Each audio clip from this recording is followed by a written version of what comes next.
Hello, you are listening to the OmniTalk Fast Five, brought to you in partnership with the A&M Consumer and Retail Group, Firework, SPS Commerce, and Sezzle. Foxtrot this week opened up its biggest store yet. According to C-Store Dive, the store is 6,000 square feet, which is nearly double the average size of a normal U.S. convenience store chain, and is located at South First and Annie Street. Oh my God, I have my own street in Austin. Annie, yes. Annie Street in Austin, Texas. The store also features an indoor-outdoor covered patio, in addition to an all-day cafe, along with locally sourced food and beverage options, and is open from 7 a.m. to 10 p.m. every day. Yes. Foxtrot, it should be noted, currently has 27 locations across Illinois, Texas, Virginia, Maryland, and the District of Columbia. Chris, this was like a last minute eke into the Fast Five. But what caught your eye about this? Why do you think it deserves a place in the Fast Five? I like the story too. This is another one of my personal favorites today. Yeah. I know the next one was one you fought for a lot, which I think we're going to get probably one of our biggest arguments of all time. So wait for that, folks. I like this story because it shows that Foxtrot is growing at a really good clip. Mm-hmm. You know, they're in 4 or 5 states already, depending on how you want to classify Maryland and DC. You can argue that's the 1 state or 2 states. I don't know. Those are fighting words. 2 areas. I know, right? But the other point about it shows they have the guts to go bigger. Yeah. I mean, it tells me that their concept is working, and that doesn't surprise me at all because we visited their store in Dallas last year. We shot a video of it. You can look it up on YouTube.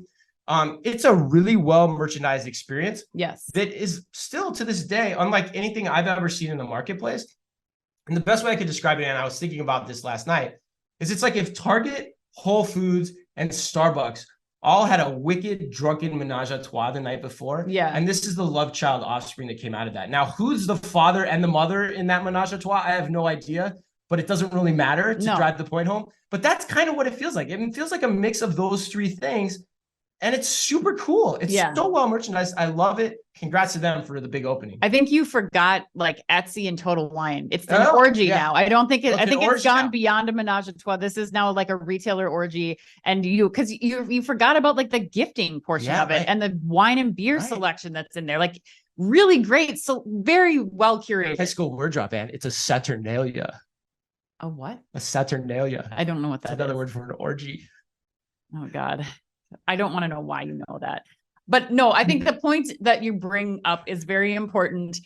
Not about the Saturnalia, but actually just about the assortment at Foxtrot. It is a millennial mecca. I think it's really exciting to see where they're going to double the size. That was the only thing missing from this article for me is what are you doing with that extra space? All of the contents of that store are available for delivery within 30 minutes. So are you adding to back of house to support that delivery business since you really get to know your customers in that area? Is it more about being a place to hang out, to sit and have food and do your shopping while you're there? I just want to see where they continue to expand. And I'm also curious to see as they get bigger and they open more locations, if they add more tech to this, because it is the prime size right now for some kind of hybrid or autonomous checkout store for the rest of the store. Right, so I'm curious if that's on the radar anywhere there to kind of further amp up the experiment, especially when they have such strong early movers, early adopters as their core clients. That's an interesting point too. We don't talk about this enough on the show too, because we talk a lot about tech, but part of the reason Amazon is struggling with physical retail is because people don't just want a good operation in the physical No, they world. Don't care about that. They want something that entices them. They either want an experience or something of value to them. And so despite, I think your calls are good. How do you continue to put the tech in to make this place operate better and stronger, which I'm sure they're looking at. But at the end of the day, it still comes down to the fact they've got great merchandising. Yes. It's a great vibe. It's a great setup. And that's what matters most when you start talking about physical retail. And I don't think we talk about that enough. Yeah. I mean, it's why Amazon Fresh is stalling, exactly what you said. The assortment has to be right. You need to have a reason to go there besides the fact that it's convenient. Yeah. And the convenience bar is so the table stakes for convenience are so leveled now too. Yes.